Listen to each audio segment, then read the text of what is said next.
Hello વિદ્યાર્થી મિત્રો, હું કેતન વાટવેસા આપ સર્વ વિદ્યાર્થી મિત્રોનું આપણી યુટ્યુબ ચેનલ સ્ટડી વિથ કેતનમાં હાર્દિક સ્વાગત કરું છું। વિદ્યાર્થી મિત્રો, હવે ટૂંક જ સમયમાં ફોરેસ્ટ ગાર્ડની પરીક્ષા લેવા જઈ રહી છે, ત્યારે ફોરેસ્ટ ગાર્ડને લગતા એક અગત્યનો ટોપિક એટલે કે ગુજરાતના અભયારણ્યો। તો આજે આપણે ગુજરાતના અભયારણ્યો વિશે સંપૂર્ણ માહિતી મેળવીશું। જોઈએ તો ગુજરાતમાં 23 અભયારણ્યો આવેલા છે, જેમાં 4 રાષ્ટ્રીય ઉદ્યાન એટલે કે નેશનલ પાર્ક છે, 4 સિંહ અભયારણ્ય, 5 રીંછ અભયારણ્ય અને 9 પક્ષી અભયારણ્ય આવેલા છે। તેમાં આપણે સૌથી પહેલાં સિંહ અભયારણ્ય વિશે માહિતી મેળવીશું। તો સિંહ એ આપણું રાજ્ય પ્રાણી છે। જોઈએ તો પહેલું અભયારણ્ય એટલે ગીર અભયારણ્ય, જે ગીર સોમનાથ, જુનાગઢ અને અમરેલી 3 જિલ્લાની સરહદ ધરાવીને બનેલું છે। જે ગુજરાતનું સૌપ્રથમ અભયારણ્ય છે, જે 1965માં બનાવવામાં આવ્યું હતું, જેનું ક્ષેત્રફળ 1153.42 ચોરસ કિમી છે, જેમાં એશિયાઈ સિંહ, દીપડા, ઝરખ, સાબર, નીલગાય, શીતલ, કાળિયાર, જંગલી ભૂંડ, મગર વગેરે જોવા મળે છે। જોઈએ તો ગીરનું પૂરું નામ Gujarat ecological education and research foundation છે। ગીર રાષ્ટ્રીય ઉદ્યાન પણ છે અને ગીર અભયારણ્ય પણ છે।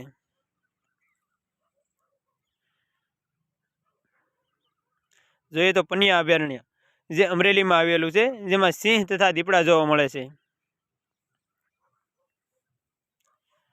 મિતિયાણા અભયારણ્ય, જે અમરેલીમાં આવેલું છે અને તેમાં સિંહ, દીપડા અને સિંકારા જોવા મળે છે। જે તો બરડો અભયારણ્ય, જે પોરબંદર જિલ્લામાં આવેલું છે, જેમાં સિંહ, દીપડો, જંગલી ભૂંડ, નીલગાય વગેરે જોવા મળે છે। વિદ્યાર્થી મિત્રો, 4 સિંહ અભયારણ્ય જોયા બાદ હવે આપણે જોઈશું 5 રીંછ અભયારણ્ય।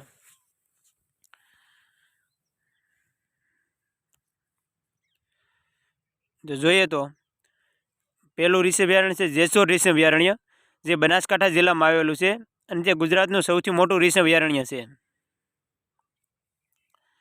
પછી જોઈએ તો બાલારામ રીંછ અભયારણ્ય, જે બનાસકાંઠા જિલ્લામાં આવેલું છે। પછી જોઈએ તો રતનમહાલ રીંછ અભયારણ્ય, જે દાહોદ જિલ્લામાં આવેલું છે। શૂરપાણેશ્વર રીંછ અભયારણ્ય, જે નર્મદા જિલ્લામાં આવેલું છે, જે વર્ષ 1982માં અભયારણ્ય બનાવવામાં આવ્યું હતું, ત્યારે તેને ડુમખલ અભયારણ્ય નામ આપવામાં આવ્યું હતું। પછી તેનું નામ બદલીને શૂરપાણેશ્વર અભયારણ્ય રાખવામાં આવ્યું। આ અભયારણ્યમાં રીંછ અને ભસ્તુ હરણ જોવા મળે છે। 5 રીંછ અભયારણ્ય જોયા બાદ વિદ્યાર્થી મિત્રો, હવે આપણે જોઈશું પક્ષી અભયારણ્યો।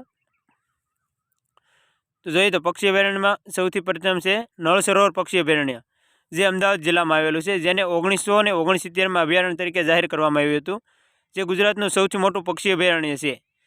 અહીં સાબર, સુરખાબ, રાજહંસ, પેલિકન જેવા પક્ષીઓ જોવા મળે છે। નળકાંઠામાં સારસને ઢોર કુંજડા કહેવાય છે। આ અભયારણ્ય 120 ચોરસ કિમીમાં વિસ્તરેલું છે। પછી જોઈએ તો થોળ પક્ષી અભયારણ્ય, જે મહેસાણા જિલ્લામાં આવેલું છે। અહીં ફ્લેમિંગો, બતક, સારસ, રાજહંસ, પેલિકન, બગલા જેવા પક્ષીઓ જોવા મળે છે। 1912માં સિંચાઈના હેતુ માટે ગાયકવાડ મહારાજા દ્વારા બનાવવામાં આવ્યું હતું, જે રામસર વેટલેન્ડનો દરજ્જો પણ ધરાવે છે। પછી જોઈએ તો સુરખાબ પક્ષી અભયારણ્ય, જે કચ્છના રાપર તાલુકામાં આવેલું છે, જેને ફ્લેમિંગો સિટી તરીકે પણ ઓળખાય છે, જેનું ક્ષેત્રફળ 7506.22 ચોરસ કિમી સુધી વિસ્તરેલું છે। પછી જોઈએ તો ઘોરાડ પક્ષી અભયારણ્ય, જે કચ્છ જિલ્લામાં આવેલું છે। પછી જોઈએ તો ખીજડીયા પક્ષી અભયારણ્ય, જે જામનગર જિલ્લામાં આવેલું છે। પછી જોઈએ તો મહાગંગા પક્ષી અભયારણ્ય, જે દ્વારકા જિલ્લામાં આવેલું છે, જેને ગાગા અભયારણ્ય પણ કહેવામાં આવે છે। પછી જોઈએ તો રામપર પક્ષી અભયારણ્ય, જે મોરબી જિલ્લામાં આવેલું છે। જોઈએ તો પોરબંદર પક્ષી અભયારણ્ય, જે પોરબંદર જિલ્લામાં આવેલું છે, જે ગુજરાતનું સૌથી નાનું અભયારણ્ય છે, જેનો વિસ્તાર 0.09 ચોરસ કિમી છે। જો વિદ્યાર્થી મિત્રો તમને પણ વિડીયો ગમ્યો હોય તો વિડીયોને લાઇક કરો, તમારા મિત્રો આજે જ સબસ્ક્રાઈબ કરો। ધન્યવાદ।